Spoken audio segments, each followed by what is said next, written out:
कल एक बड़ी शक्ति खुलेगी, अभी हम चर्चा नहीं करेंगे उसकी, लेकिन महाकाल से आने के बाद वो ऐसी शक्ति होगी जो पूरे संसार में धूम मचाएगी।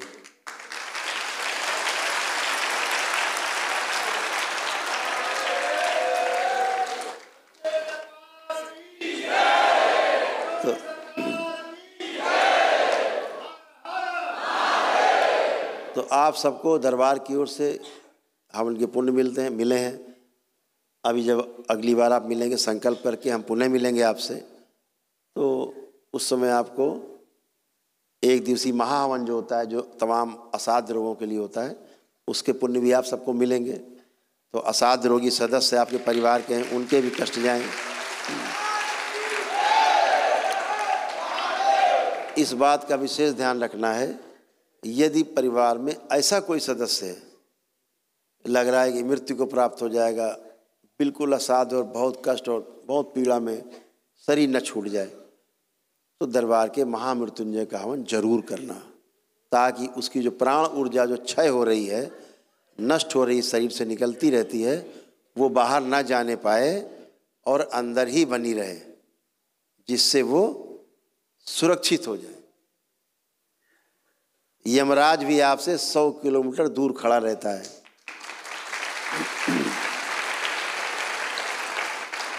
और जब आप महामृत्युंजय का हवन करते हो दरबार का, तो केवल आप ही के लिए नहीं होता है कि या कोई परिवार के सदस्य के लिए, पूरे परिवार को उसका कवच मिलता है। अगर 10 लोग हो तो 10 को कवच मिलता है महामृत्युंजय का, जो आप सभी के समय पे काम आता है।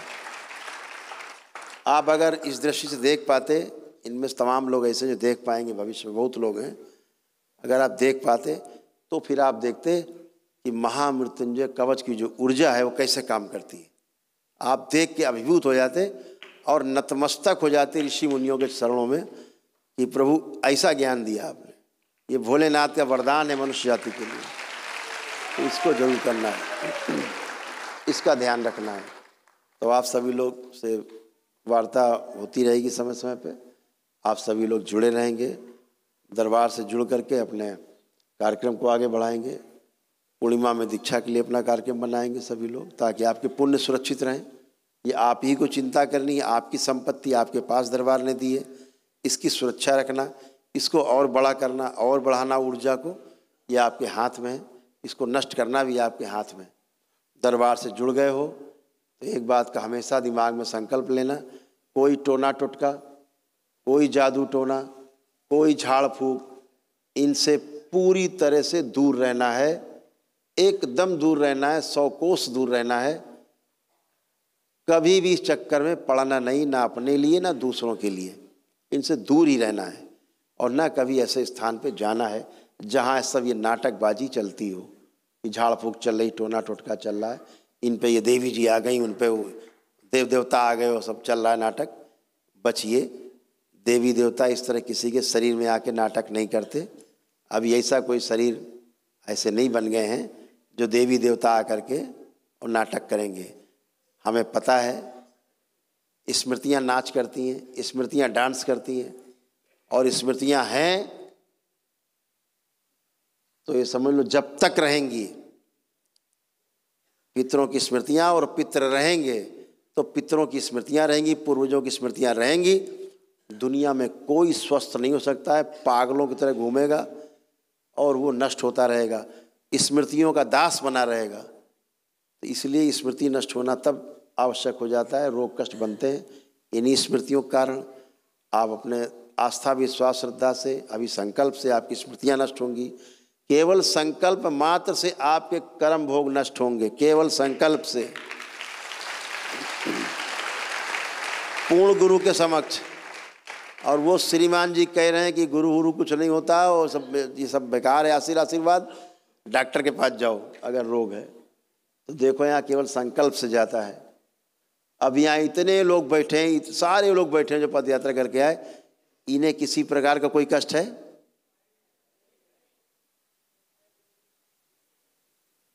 तुम मानसिक बीमार हो, बैठ जाओ, पता क्या कष्ट तुम्हें, पागल हो चुके हो, बैठ जाओ, पता है तुम्हारे बारे में। ये 1000 आदमी बैठा, इन्हें कष्ट नहीं, इन्हें ये 14 साल का इन्हें कष्ट, पता है तुम्हारे कष्ट में सारे। संकल्प करना, जो कष्ट है तुम्हें, पीड़ा है उसकी संकल्प करना। अभी संकल्प होगा। हैं, इधर आओ।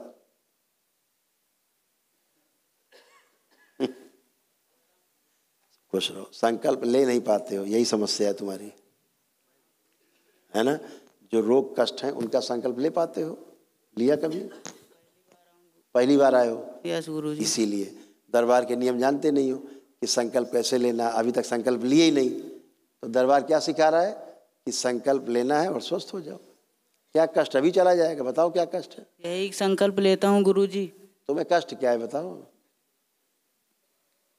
गुरु जैसे संकल्प आप कराते हैं ना, तो सबको खांसी और उल्टी के महसूस होता है, मुझे कुछ नहीं महसूस। हम क्या कह रहे हैं, तुम्हें कष्ट क्या, हम ये पूछ रहे हैं। और कुछ नहीं कष्ट है गुरुजी। कोई कष्ट है? ये आवश्यक नहीं है। देखो, ये आवश्यक नहीं है, ये आवश्यक नहीं है कि तुम्हें पेशी आने लगे, ऐसे थोड़ा होता है। या बहुत सब पे गंदगी रही तो पेशी थोड़ा आने लगती है। क्या होता है, जब मानसिक बल कमजोर होता है तो ऐसी पेशी आती है। अभी तुम्हें जो भी कष्ट वष्ट कोई है ही नहीं, तुम टन खड़े हो बिल्कुल राजकुमार की तरह। हैं? एक प्रश्न और था गुरुजी। हाँ, प्रश्न करो तुम। मैं जब घर तुम्हारे से जैसे बच्चे ही कुछ कर सकते हैं, करो प्रश्न। मैं घर से जब निकल रहा था गुरुजी, तो दीदी लोग पद यात्रा पे निकल रही थी, तो मेरे पापा जो हैं वो मजार उजार में पूछते हैं। जब मैं भी जाता था वहाँ का कुछ मुझे समझ में नहीं आता था गुरुजी। मुझे जो धन, मैं पहले 2 बार आ चुका हूँ दरबार में जीजा के साथ में गुरुजी, बट वहाँ का मुझे कुछ नहीं समझ में आता। तब आने लगे गुरुजी, तो पापा क्या बोले, कहें तुमको जाना नहीं है, तुमको देंगे। तब वो ड्यूटी चले गए जॉब पर।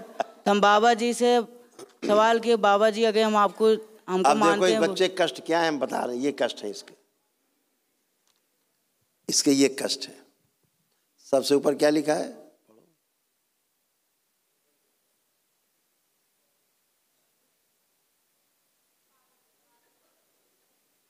अब इन्हें कौन से कष्ट महसूस हो?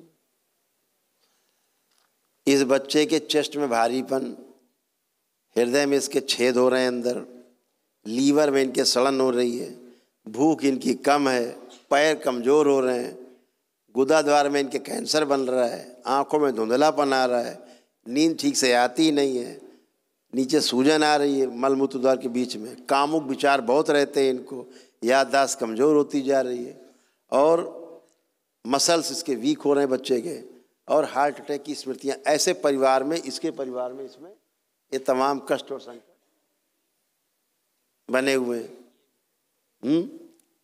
हम पढ़ रहे हैं, सुन में आ रहा है तुम्हें? सुनने में होते हैं कष्ट? हाँ गुरुजी। अब हैं? नहीं गुरु, नहीं है तो फिर यार वही तो हम भी कह रहे नहीं है।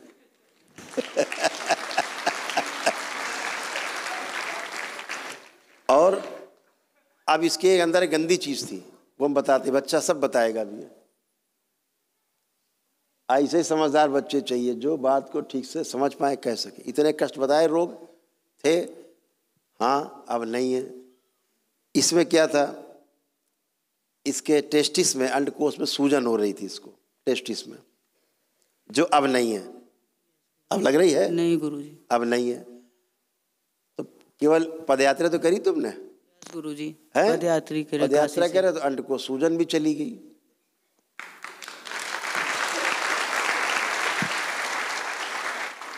रात को ठीक से सो नहीं पाता, घबराहट, बेचैनी, उलझन सब होती थी। गुरुजी है सब अब कोई हो रही? नहीं गुरुजी, नहीं हो रही। एक चीज और था, ये जो गंदगी हमने अभी हटाई, जिसका हमने बताया, जो शादी ब्याह जो करा रहे हैं महाराज जी देश के अंदर, साउथ के हैं वो, साउथ इंडिया के हैं, जिनका हम बता रहे थे, डिजाइनर बाबा, डिजाइनर बाबा वो साउथ इंडिया के हैं, तमिलनाडु के हैं। इस बच्चे का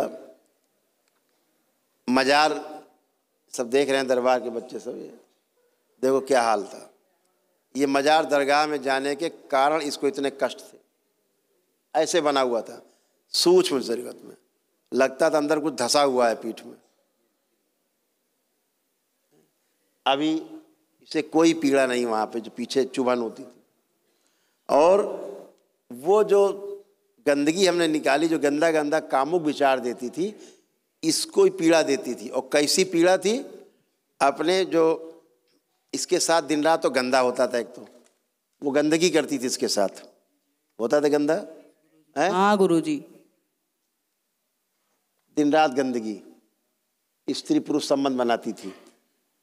समझिए जरा, बच्चों के साथ क्या करती वो एनर्जी, वीर नाश करके उस ओज को खा लेती है, वो अपने को बढ़ाती है, ऐसी एनर्जी हो। सृष्टि में नाना प्रकार की एनर्जी है। और इस बच्चे क्या था, स्वयं ही अपने परिवार के प्रति गंदा गंदा सोचता रहता था। आते थे गंदे विचार। यस गुरुजी, बहुत बार सोचता था ये नष्ट हो, कुछ होता ही नहीं था, मेरे मन में ऐसे दिमाग में बना रहता था। आप कोई गंदा विचार आ रहा है? नहीं गुरुजी। अब नहीं आ रहा है। ये सब गंदगी चली गई। इसके अलावा इसके और भी तमाम कष्ट हैं जो बताएंगे नहीं, शर्मा जाएगा, बहुत कष्ट है जो अब कुछ भी नहीं बचे इसके।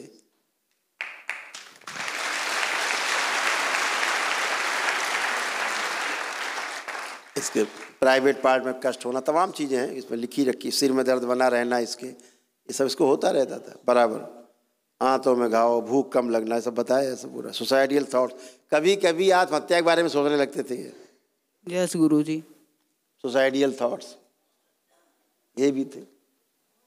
ये सब उनकी कथा लिखी, पूरी पूरी कथा यहाँ लिखी है, बहुत लंबी कथा है बहुत। और इसको हमेशा लगता था कि कोई साथ में है, हमारे शरीर में कोई साथ में है, आसपास है, हमेशा लगता रहता था। यस गुरुजी। अब लग रहा कोई है? कुछ नहीं गुरुजी। कोई नहीं, खत्म। तो इस तरह से सब सेंसेशन गंदे चले गए, सब अच्छे हो गए, श्वास फूलती थी। और हमेशा एक चीज़ और थी, वो एक गंदी ऊर्जा थी जो इससे क्राइम कराने के बारे में इसको प्रोत्साहित करती थी, अपराध करने के बारे में, जो इसे जेल पहुंचा देती। यस गुरुजी। ऐसे गंदे गंदे विचार आते। तो इसलिए बेटा आप तो बिल्कुल एकदम फर्स्ट क्लास हो, तुम्हारा पागलपन भी खत्म, कुछ नहीं। अब केवल संकल्प होंगे, सबके साथ संकल्प करना, परिवार क्या करना, परिवार के लोग अच्छे हो जाएंगे। ठीक है, खुश रहो। कहाँ रहते हो? प्रयागराज। हैं? प्रयागराज मेरा घर है। प्रयागराज में कहाँ रहते हो? अमरसापुर, सासों। सहसों में रहते हो। क्या नाम है आपका? जितेश कुमार गुप्ता। जितेश गुप्ता। अच्छा है बेटा, फर्स्ट क्लास, खुश रहो, मस्त रहो।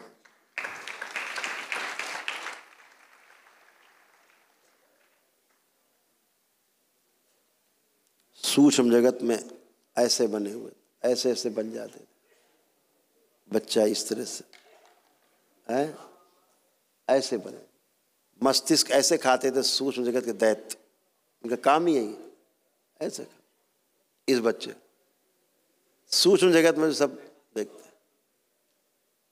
आप देखो ना दरबार की कृपा कैसी है कि दरबार के 20 बच्चे यहाँ सब त्रिकालदर्शी हैं, सब देखते हैं।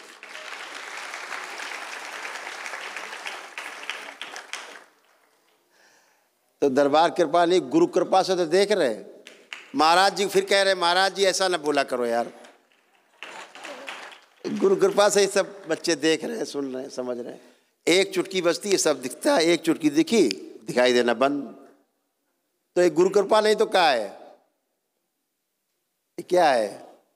तो महाराज जी ऐसा ना बोला करो कि गुरु कृपा से कुछ नहीं होता। डॉक्टर के पास जाओ, आप जाओ डॉक्टर साहब के पास, बाकी सबको छोड़ दो। तो बहुत बहुत धन्यवाद आप सबको, बहुत शुभकामनाएं आप सबको, बहुत बधाइयाँ कि आपको पुण्य मिले। बाबा और माँ की ओर से, भगवान भोलेनाथ, माता कामाख्या की ओर से सभी को, आप सभी को बहुत बहुत आशीर्वाद, बहुत बहुत प्रेम और बहुत बहुत आपका परिवार और आप सभी स्वस्थ रहें, प्रसन्न रहें, मस्त रहें, सुखी रहें, समृद्ध रहें और खूब आनंद में रहें। जल्दी मिलते हैं। हरि हर।